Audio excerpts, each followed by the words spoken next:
위 내시경을 받으러 온 20, 30대 여성 환자에게 전신 마취제를 넣고 상습적으로 성폭행해온 의사가 경찰에 붙잡혔습니다. 2007년 경남 통영에서 진료를 받으러 온 환자를 상습적으로 성폭행한 내과 의사가 검거됐습니다. 수면 내시경을 받으러 온 젊은 20, 30대 여성들이 대상이었습니다. 의사 황모 씨는 수면 내시경을 하고 회복 중이던 환자에게 다시 전신 마취제를 투여한 후 범행을 저질렀습니다. 지금은 환자분들 주무시고 있으니까 깰 수도 있으니까 나중에 청소하라는 식으로 하고 저희들 내보냈죠.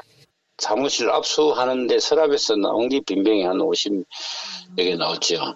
발견된 것만 그 당시에도 그리 됐고 피해자도 많을 거로 많이 그런 저질른 걸로 이렇게 봐진다 해가지고.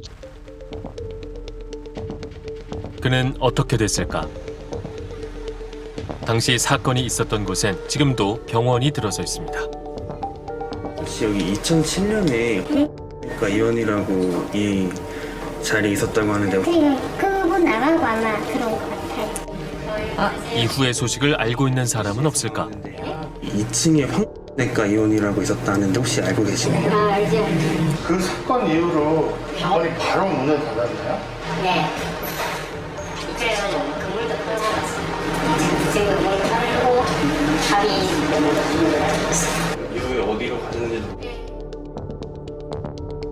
당시 재판을 참관하며 사건을 취재했던 기자와 연락이 닿았습니다. 통영으로 오게 된 계기가 그 직전 지역에서 그때도 아마 울산인가 포항 이쪽으로 기억이 나요. 그쪽에서 활동을 하다가 내려오게 된 계기가 이런 일 때문이었다라는. 그럼 그때는 처벌을 받았느냐 그러니까 처벌은 안 받은 것 같아요. 그때는 합의가 된 것 같더라고요. 1심에서는 7년이 나왔고요.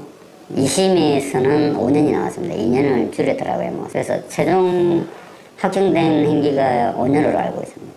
5년 선고받은 걸 알고 있습니다. 5년 구역하고 예. 지금은 나와. 예. 근데 이후에 소문을 좀 들으신 게 있으실까요? 그 이후에는 행적에 대해서는 전혀 알 수가 없습니다. 5년을 복역하고 출소했다는 황모 씨. 이후 통영에서 그를 본 사람은 없었고 소문만 무성했다고 합니다. 다른 제품을 봐서 그 의사 한다는 돈이 있다. 딴데 한다 소리는 말자는 거다. 저 어제 뭐 어디라 가더라 뭐 어제 군이라 가더라 포항이라 가더라 그것도 뭐 새로 체리가 한박하는 새로 느끼고. 환자를 대상으로 성폭행을 해도 계속 의사 생활을 할 수 있는 걸까? 사건 직후 경남도 의사회는 황모 씨를 영구 제명시켰습니다. 영구 제명을 해도 이사의 활동은 정상적으로 할 수 있는 거예요.